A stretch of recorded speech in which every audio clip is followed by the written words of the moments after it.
Hello, എല്ലാവർക്കും സിനീസ് kitchen റെസിപ്പിയിലേക്ക് സ്വാഗതം.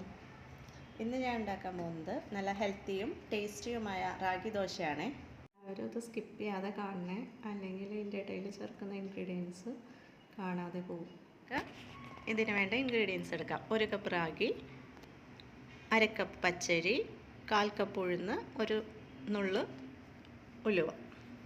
ഇതെല്ലാം കൂടി വെള്ളം തെളിയുന്നവരെ നല്ലോണം കഴുകി ഒരു 5 മണിക്കൂർ കുതിരാൻ വയ്ക്കുക. അതിനുശേഷം നമുക്ക് അരച്ചെടുക്കാം. അരയ്ക്കുമ്പോൾ ഒരു 1/4 കപ്പ് അവൽ വെള്ളത്തിലിട്ട് കുതിർത്തതും കൂടി ആഡ് ചെയ്യണം. അവലില്ലാത്തവർ ഒരു സ്പൂൺ ചോറ് ചേർത്താലും മതി.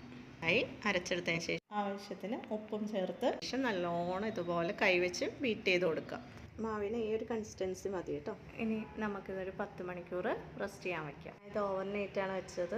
ഇന്നിപ്പോൾ രാവിലെ ആയപ്പോൾ നല്ല രീതിയിൽ പൊങ്ങി വന്നിട്ടുണ്ട്. ഇനി നമുക്ക് ദോശക്കല്ല് നല്ലോണം ചൂടായതിന് ശേഷം മാവ് ഒഴിച്ച് പരത്തി കൊടുക്കാം. നല്ലോണം പരത്തി കൊടുക്കണം. അതിലേക്ക് നെയ്യ് ഇതുപോലെ നല്ലോണം സ്പ്രെഡ് ചെയ്ത് കൊടുക്കണം. നല്ലോണം മൊരിഞ്ഞതിന് ശേഷം ഇതുപോലെ എടുക്കാം.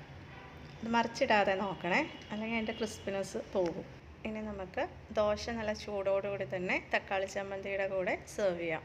തക്കാളി ചമ്മന്തിയാണ് നല്ല കോമ്പിനേഷൻ. തക്കാളി ചമ്മന്തിയുടെ റെസിപ്പി ഞാൻ അടുത്ത വീഡിയോയിൽ ചെയ്യാം കേട്ടോ. നല്ലോണം നെയ്യൊക്കെ ഇട്ട് ചൂടോടുകൂടി ക്രിസ്പി ആയിട്ട് കുട്ടികൾക്ക് കൊടുക്കുകയാണെങ്കിൽ അവർക്കും വളരെ ഇഷ്ടപ്പെട്ട റെസിപ്പിയാണിത്. എല്ലാവരും ഈ റാഗി ദോശ ഉണ്ടാക്കി നോക്കണം. Okay, by.